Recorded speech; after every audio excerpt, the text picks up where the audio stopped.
Olá, queridos. Estamos aqui no capítulo 10 do Evangelho de Marcos, dia 28 da nossa leitura bíblica. Vamos dar continuidade aqui aos estudos? Aqui, logo no início do capítulo 10, né? Levantando-se Jesus, foi dali para o território da Judéia, além do Jordão. E outra vez as multidões se reuniram junto a ele. E de novo ele ensinava segundo o seu costume, ou seja, quando é que fala segundo o seu costume? Segundo a lei judaica, né? Então Jesus ele está ensinando segundo a lei judaica, mas ele ensina mediante a visão de Deus para o povo, porque o povo tinha o hábito de usar a lei judaica para justificar os seus erros e pecados, né? Mas aqui Jesus fala, na verdade, que a lei ela está além dessas justificativas, porque a lei ela vem para revelar o caráter de Deus. E aqui, do versículo 2 ao versículo 16, do versículo 2 ao versículo 12, Jesus fala sobre o divórcio e sobre o problema instaurado no meio da população, no meio do povo ali, de modo cultural, que é o problema da infidelidade. Porque os homens, muito habituados a serem fiéis, acobertados pela lei, de que o homem tinha mais direito a excomungar a sua mulher ali, de abandonar a sua mulher, né? De tirar ela do direito de do casamento, porque o homem, ele pecava, só que a sociedade acobertava, e a mulher, quando pecava, a sociedade apedrejava, né? Então, esse é um ponto aqui importante. Jesus fala sobre o perdão e sobre a fidelidade. Logo em seguida, aqui do versículo 13 ao versículo 16, Jesus ele ensina o que é o cerne do capítulo 10, né? Então lhe trouxeram algumas crianças para que as tocasse, mas os discípulos as repreendiam.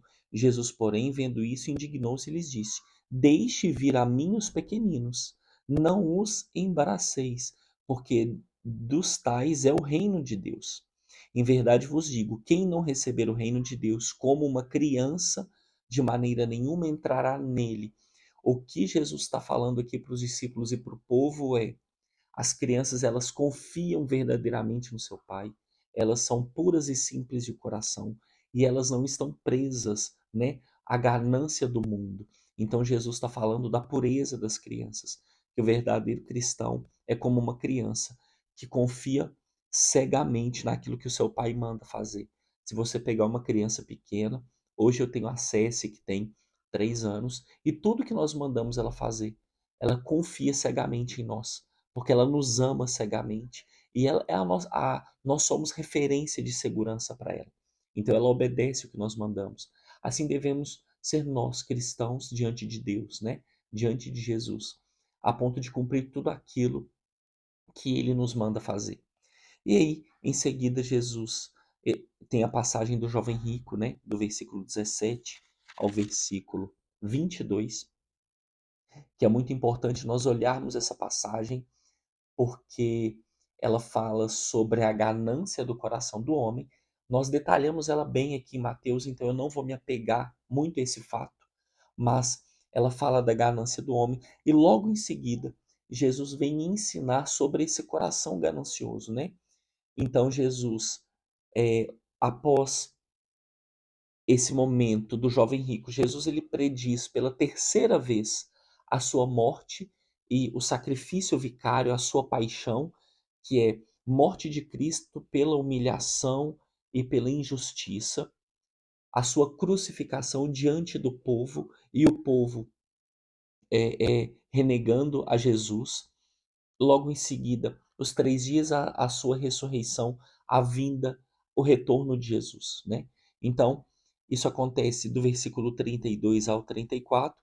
Em seguida, após Jesus ensinar do versículo 23 ao versículo 31 a respeito das riquezas, a respeito do perigo das riquezas, Tiago e Pedro querem lugar no céu. Então aqui nós temos um contraponto muito importante. Por quê? Porque os discípulos cometem erros, mesmo após Jesus já ter ensinado sobre isso. Então, nós vemos aqui do 35 ao 45, Tiago e João brigando por posição, né? Querendo lugar no céu, querendo se vangloriar. Só que antes disso, do versículo 23 ao 31, Jesus ensina que maior é o que serve. Jesus fala que as riquezas dificultam a sua entrada nos céus. Por que Jesus fala isso? Porque para o povo judeu, ser rico é sinal da aprovação de Deus. Ter dinheiro é sinal da aprovação de Deus. Ter dinheiro é sinal de bênçãos. Os discípulos entendiam que quanto mais dinheiro se tem alguém, quer dizer que aquela pessoa será boa e ela vai abençoar mais pessoas porque ela tem mais dinheiro e, obviamente, ela vai para o céu. Só que, na verdade, o que Jesus vem mostrar é o contrário, é que o dinheiro não leva diretamente para o céu, né? E para os judeus, aquele que é pobre, ele não tem o favor de Deus e muito provavelmente ele está e é amaldiçoado porque vive em pecado. E aí Jesus vem mais uma vez mostrando que isso não é uma verdade. Por isso que ele bate de forma tão categórica, ele é tão rígido nessa questão da riqueza, né? E aqui esse contraponto é muito importante, porque os discípulos, eles olham para essa situação do da ganância e eles não prestam atenção que mesmo após Jesus ensinar que a ganância não leva para o céu, que a riqueza não leva para o céu, os discípulos querem lugar no céu. E o interessante é que para eu buscar no céu, eu preciso me humilhar diante de Deus. Para eu buscar lugar no céu, eu preciso me humilhar e fazer exatamente aquilo que Jesus está pedindo. Então não adianta eu querer um lugar alto, eu ter um coração cheio de soberba, ter dinheiro, porque não é isso que vai levar para o reino dos céus. É ser servo de Cristo, é se humilhar diante de Deus, né? E aqui no texto, a partir do versículo 43, ele diz assim: Mas entre vós não é assim? Pelo contrário, quem quiser tornar-se grande entre vós, será esse o que vamos que sirva. E quem quiser ser o primeiro entre vós, será servo de todos, pois o próprio Filho do Homem não veio para ser servido, mas para servir e dar a sua vida em resgate por muitos. E aqui, no final do capítulo 10, a partir do versículo 46, fala a respeito do cego de Jericó. O que é interessante nós pegarmos aqui nesse texto do 46 ao 52? O cego de Jericó, ele não enxergava absolutamente nada. Ele ouve que Jesus está se aproximando. Então, no momento, ele está com a sua túnica, com a sua capa, né? Que é a sua roupa e o que o protege do frio, dobrada sobre o seu colo, onde se coloca as moedas de esmola. Então, muito provavelmente, essa túnica dobrada tinha moedas ali. E quando ele percebe, ele ouve que Jesus está se aproximando, ele levanta, clama Jesus, joga a sua túnica com as moedas fora, e ele clama a Jesus: Filho de Davi, tem misericórdia, tem compaixão de mim. E o interessante aqui é que o cego, ele joga fora a sua proteção e o seu recurso, porque a capa é a sua proteção do frio para a noite, então não é uma capa fina, é um tecido grosso que o protege do frio nas madrugadas, até porque ele é um mendigo, ele mora na rua. E ele joga o seu recurso, ele joga as esmolas que ele precisa para comprar alimento. Então, o que é interessante aqui? O cego, sem enxergar, ele clama por Jesus, joga fora os seus recursos, acreditando que Jesus agora é a única forma dele se salvar. Então, é uma fé genuína.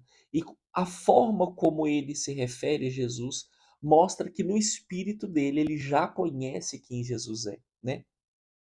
Então, aqui no versículo 50, lançando de si a capa, levantou-se, deu de um salto e foi ter com Jesus. Perguntou-lhe Jesus: Que queres que eu te faça? Respondeu o cego: Mestre, que eu torne a ver. Então Jesus lhe disse: Vai, a tua fé te salvou. E imediatamente tornou a ver e seguia Jesus estrada fora. Olha que interessante. Aqui no versículo 48, o cego diz: E muitos o repreendiam. Então, aqui muitos repreendiam o cego, para que ele se calasse e não clamasse por Jesus. Mas ele não ouviu a multidão, ele não ouviu as pessoas para que se calasse, mas ele cada vez gritava mais: Filho de Davi, tem misericórdia de mim. É tão interessante aqui que enquanto as pessoas falam para você calar a boca, para você não se manifestar, para você não clamar, mais ele gritava: Filho de Davi, tem compaixão de mim. Filho de Davi, tem misericórdia de mim. Então, mesmo cego, ele consegue se aproximar de Jesus, porque ele sabe que Jesus é o único caminho, é a única forma dele encontrar salvação. E imediatamente ele é curado. Olha que interessante isso aqui. Em outros momentos, Jesus não cura de imediato. Jesus, ele faz questionamentos. Mas aqui, quando Jesus olha para aquele homem e vê a sua fé genuína, sente a sua fé genuína, imediatamente o tornou a ver e seguia Jesus. Ou seja, esse cego ele larga tudo, ele abandona tudo, ele vive o milagre e segue a Jesus. Então, olha só, quantos aqui foram curados e foram embora? Mas o cego decidiu virar um seguidor de Jesus. Esse texto, para mim, ele é muito forte. Eu quero finalizar o capítulo 10 com essa reflexão para você. Quando você recebe o milagre, o quanto você clamou para alcançar o milagre? Você tem seguido Jesus de modo a estar mais próximo dele? O milagre que você vive não é só para você alcançar graça, é para te aproximar de Jesus. Essa é a intenção de Jesus. Jesus não tinha intenção de fazer o milagre apenas para que a pessoa fosse curada e fosse embora. Não. Era para que a pessoa fosse salva e o seguisse. Muitos seguiram, mas muitos foram embora. Quero deixar essa reflexão para você. Nos encontramos amanhã no capítulo 11. Deus abençoe. Tchau, tchau.